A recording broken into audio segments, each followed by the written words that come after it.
Une fosse commune a été découverte à Izium. Cette ville de l'Est ukrainien venait tout juste d'être libérée par Kiev.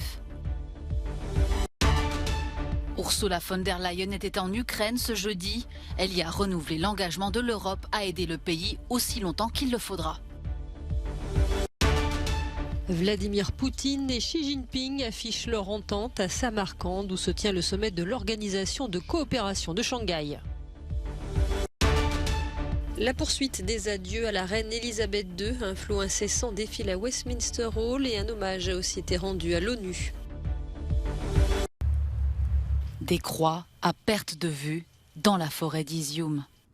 C'est dans cette ville stratégique de l'Est ukrainien, libérée il y a quelques jours par les forces de Kiev, que les autorités ont découvert jeudi soir des centaines de corps enterrés dans des fosses. Un charnier aux circonstances encore inconnues. Une enquête est en cours et devrait vite apporter les premières informations. Nous voulons que le monde sache ce qui se passe réellement et à quoi l'occupation russe conduit. Boutcha, Mariupol et maintenant malheureusement Izium. La Russie laisse des morts partout derrière elle et doit en être responsable. Le monde doit tenir la Russie pour responsable de cette guerre. Nous ferons tout pour cela. La police régionale annonce avoir découvert plus de 450 tombes. Certaines fosses contiendraient jusqu'à 25 dépouilles. Le Haut-Commissariat aux droits de l'homme de l'ONU souhaite envoyer sous peu une équipe sur place pour vérifier ces allégations. L'Union européenne reste solidaire avec l'Ukraine. La présidente de la Commission européenne, Ursula von der Leyen, en visite à Irpin avec la première dame d'Ukraine, Olena Zelenska, et à Kiev ce jeudi 15 septembre, a renouvelé devant le président Volodymyr Zelensky l'engagement de l'Europe à aider l'Ukraine aussi longtemps qu'il le faudra face à la Russie. De l'autre côté de l'Atlantique, les États-Unis ont décidé d'accentuer leur pression sur Moscou, en sanctionnant 22 mandataires russes, dont 5 accusés d'avoir volé des centaines de tonnes de céréales pendant le blocus d'Odessa. À Potsdam, le chancelier Olaf Scholz a honoré les Ukrainiens avec le M100 Media Prize, un prix remis à l'ancien champion du monde de boxe et frère du maire de Kiev, Vladimir Klitschko, qui en a profité pour dénoncer l'inaction de Berlin.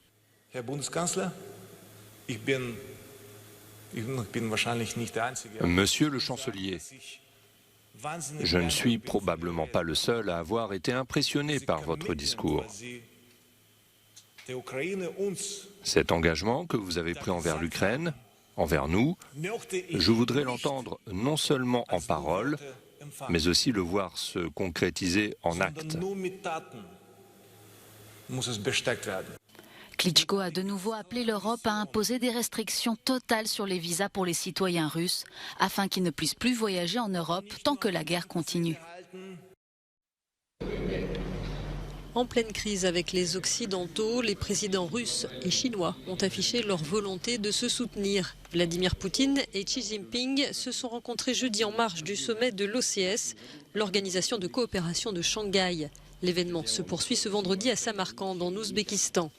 La Chine est disposée à travailler avec la Russie pour jouer un rôle de premier plan et injecter de la stabilité et de l'énergie positive dans un monde parcouru par le chaos, a notamment déclaré le président chinois.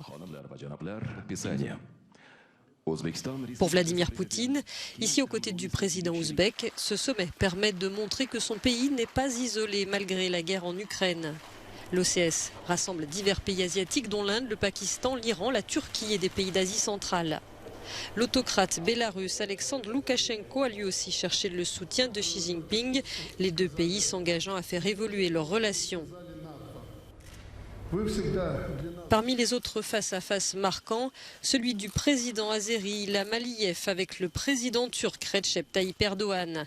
Une rencontre qui intervient dans un contexte d'escalade de violence entre l'Arménie et l'Azerbaïdjan. 2 jours d'affrontements ont fait près de 200 morts cette semaine, menaçant un fragile processus de paix entre les deux ex-républiques soviétiques.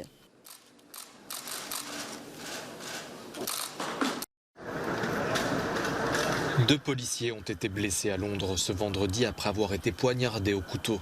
La police londonienne, qui a annoncé qu'un homme avec un couteau a été arrêté, a également précisé que cette attaque, survenue dans le quartier de Leicester Square, n'est pas traitée comme liée au terrorisme. Qualifiée d'épouvantable par le maire de la capitale britannique, cette agression intervient au moment où un gigantesque dispositif de sécurité est déployé à Londres en amont des funérailles de la reine.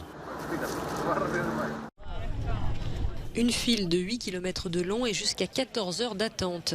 Face à l'affluence, l'accès à la file d'attente pour voir le cercueil d'Elisabeth II a été suspendu pour quelques heures ce vendredi. Ceux qui ont pu se recueillir témoignent leur émotion. C'était très calme, très respectueux. Personne ne parlait. Les gens marquaient leur respect. C'était assez émouvant. C'était une expérience merveilleuse. Nous avons fait nos adieux. Nous voulions présenter nos respects. Je sais que je ne l'ai jamais rencontrée en face à face, mais c'est comme si elle était une grand-mère pour moi. C'était une femme merveilleuse, forte et puissante. En sa mémoire, une minute de silence a également été observée aux Nations Unies. Le secrétaire général de l'organisation lui a rendu hommage.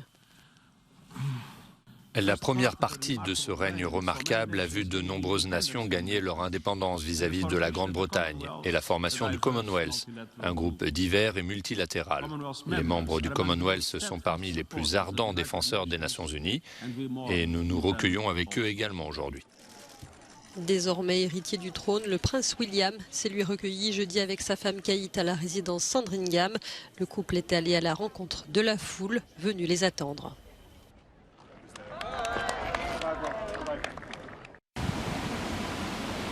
Les constructions espagnoles ont de gros problèmes d'efficacité énergétique. Le pays est un des derniers de l'Union européenne en termes de réhabilitation de parcs immobiliers et il faut accélérer pour respecter le Green Deal, comme l'explique cette association pour la construction durable. Nous devons le renouveler car il a été construit à une autre époque, dans les années 50 et restauré dans les années 80. Pas toujours avec des technologies très avancées et de grande qualité.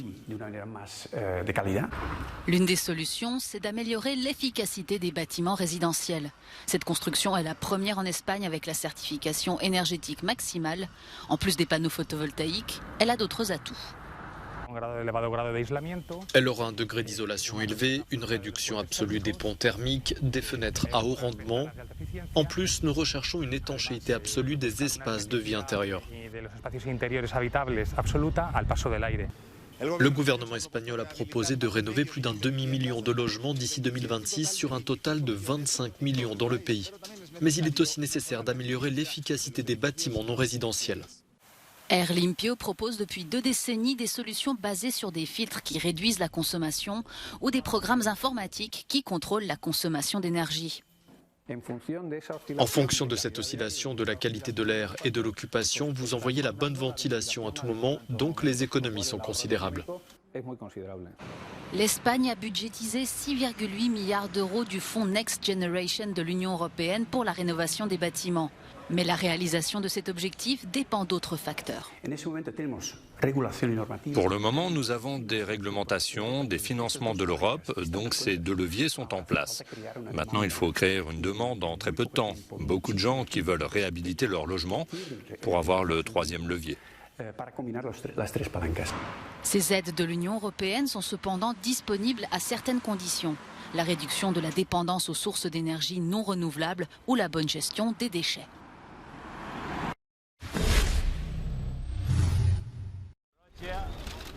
C'est une légende du tennis, l'un des plus grands joueurs de tous les temps. À 41 ans, le Suisse Roger Federer a annoncé ce jeudi sa retraite. Il met ainsi fin à une carrière impressionnante, marquée par un total de 103 titres sur le circuit ATP. Dans un communiqué, Federer écrit « Le message que mon corps m'a envoyé ces derniers temps est clair. Il est temps de mettre fin à ma carrière de compétiteur. J'aime le tennis, je ne le quitterai jamais. » Réputé pour ses coups de génie et son élégance, Roger Federer a fait vibrer les amoureux du tennis. Le Suisse a remporté pas moins de 20 tournois du Grand Chelem, dont 8 à Wimbledon. Il compte également à son palmarès 6 Open d'Australie, 5 US Open, mais un seul titre à Roland-Garros en 2009, où il a buté sur son grand rival Rafael Nadal. À ce prestigieux palmarès s'ajoutent 6 Masters, une Coupe Davis et une médaille d'or olympique. Roger Federer a passé au total 310 semaines à la première place mondiale.